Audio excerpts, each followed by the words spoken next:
Everybody, this is a review of the Doogee Mix. So this is the so-called bezel-less smartphone from Chinese phone maker Doogee. This is a very budget device. I think it could be purchased for about 200 US. So the reason I did the air quotes for the bezel-less is because even though they call it bezel-less, and in the product shots it makes it look like the screen goes completely edge to edge.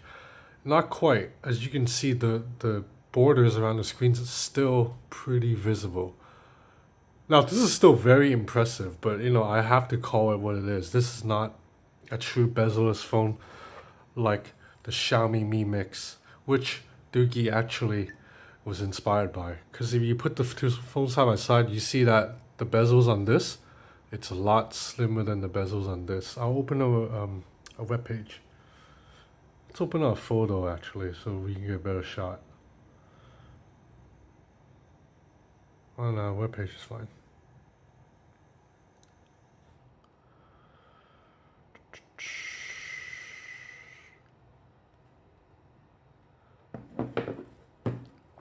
So as you can see, it looks more, the screen looks like it goes more edge to edge on the Xiaomi than on the Doogee, but it's not all bad. So part of the reason the Doogee's bezel it's a little bigger, especially the top, it's because there's actually an earpiece right here. I don't know if you can see it right here. There's an earpiece right here and a proximity sensor. These two things were not in the Xiaomi Mi Mix. Xiaomi took them out to be able to get the bezel-less design, and in return had to settle for two other forms of technology to get the features across. So for example, when we make a phone call, it will vibrate the sound through the metal frames to your ear. It's not ideal. It's passable, but it's not ideal. And for proximity sensor, they shoot like a radar sonar up, which again, it's not the most reliable. So the fact that Doogee managed to keep the earpiece and the proximity sensor at the top while trimming bezels to this slim, that is very impressive. I mean, if you think about it, even the Samsung Galaxy S8, which is getting all these, rightfully so great attention to the bezel-less, so-called slim bezels, the bezels on the Galaxy S8 is still larger than on the Doogee Mix. It's a little bit dim to see here. I apologize. I will try to work on getting better lighting for my video. So, on the back of the device is two cameras. What it does is it's set up like similar to the iPhone 7 Plus, meaning there's one normal lens and then one telephoto 2x zoom. So if you ask me, I don't think the telephoto 2x zoom it looks that amazing. It looks the same as if I just use a normal phone and just pull to do the digital zoom. But that's not a fault of Doogee. I mean, I can say the same thing about the iPhone 7 or the Xiaomi Mi 6. So the camera on the Doogee Mix, it's okay. It's not the best camera, obviously, for a phone that's 180 bucks, but it's not terrible. So photos tend to come out pretty realistic, but details are a bit lacking. Like look at the flowers here. It just doesn't look that sharp.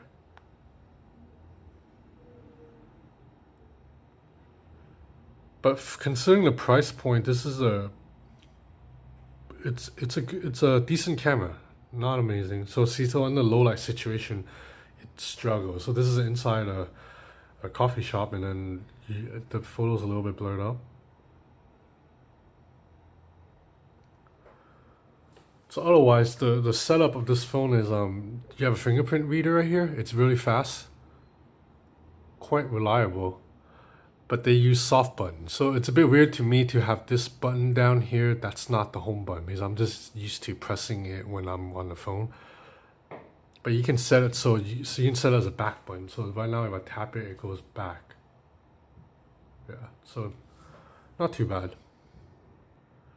Oh, I forgot to mention earlier, since I compared this to the Xiaomi Mi Mix, this is a 5.5-inch screen, whereas on the Xiaomi Mi Mix is a 6.3-inch screen, and I actually prefer it to be 5.5. It fits in the hand a lot better. It's also a bit curvier on the sides than on the Xiaomi. Like the Xiaomi Mi Mix it's more boxy than the Doogee Mix. It feels quite good in the hand. So on the software front, this phone runs a pretty middle of the class MediaTek chip, but there's 6 gigs of RAM. So that means everything jumps pretty fast. Like look at me jumping back and forth between apps. Everything zips open quite well. I do have some touchscreen sensitivity issues every now and then, but I'm not sure if it's the screen protector. I think palm rejections on this is not that good because sometimes my palm, the fat part of my palm will touch it and then I'll have trouble reaching, like registering touches. But it's not terrible. It's obviously not as sharp as a Google Pixel. Software wise, it's very clean. It looks almost like stock Android. This one's Android 7.0 with a little bit of a custom touch by Doogee. So for example, they have this thing where if you swipe up, it brings up the digital buttons, I think. Oh, I might have turned it off, but it's a floating dock that pops up, and then from there, let me turn it back on really quick and I'll show you guys. Okay, I'm back. So it's called one hand float view. So you turn it on. So then what happens is if you swipe up, oh, why is it not working? Okay, so it brings up this thing. From here you can choose between toolbox, float view, or recent. So for recent, I don't know what is recent. I never mind. So for toolbox, obviously it's like a shortcut toggles.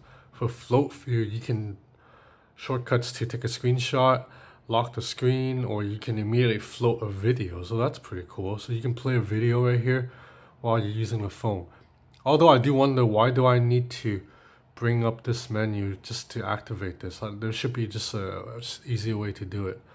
But otherwise, I've been using this phone for a few days now. Battery life is quite good. There's 3000 milliamp battery. It hasn't been enough to last me all day, entire day, from when I get up at like 10:30 a.m. to when I go to sleep at like 2 or 3 a.m. I'm a night owl, so battery life is good. That's because the screen is only 720p. I forgot to mention this, but it's not the sharpest screen. If you put it next to a phone that's 1080p, you will see the difference in text.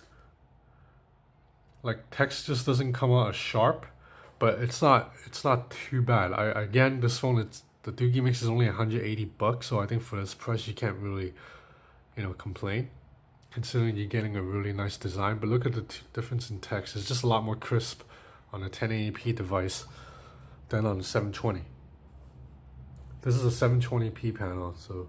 But videos actually look quite good, and the speakers gets quite loud too. So let's watch Mad Max Fury Road, the best action film of 2015. Hello everybody.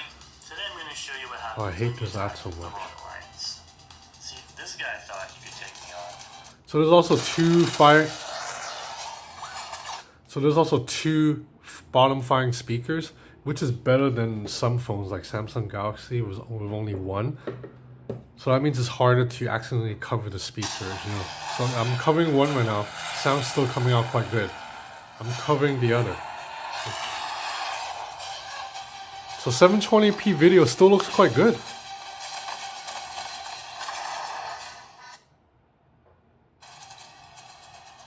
So as you can see, the black bars around the screen it's quite noticeable. Look at how big it is here. Whereas on a true bezel-less phone, it would stretch edge to edge.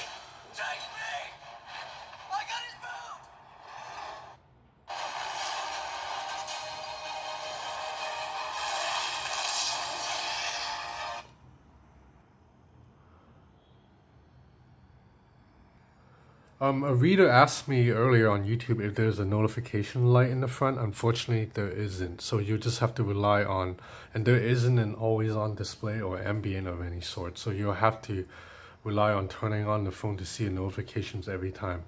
So not ideal, not the best, obviously, but it's fine. It gets the job done. So is the Doogee Mix better than the Xiaomi Mi Mix? No, because the Xiaomi Mi Mix has a better screen and true bezel design, but the Doogee Mix is a lot more comfortable in the hand. Like the Xiaomi Mi Mix is just a bit too heavy for me to use on a day-to-day basis, but this, I feel like I can make this my daily driver. It's fast, it's not heavy, it's really small, it fits in the hand. I mean, so this is the Samsung Galaxy S8, which is like the most petite, sleek phone probably in the world right now. And the Doogee Mix, it's not that much bigger. If you put them side by side, the Samsung Galaxy S is actually a little bit taller, but the Doogee is a little bit wider. So that's not bad at all, considering this is a 5.5-inch phone and the screen is quite good for a 720p panel.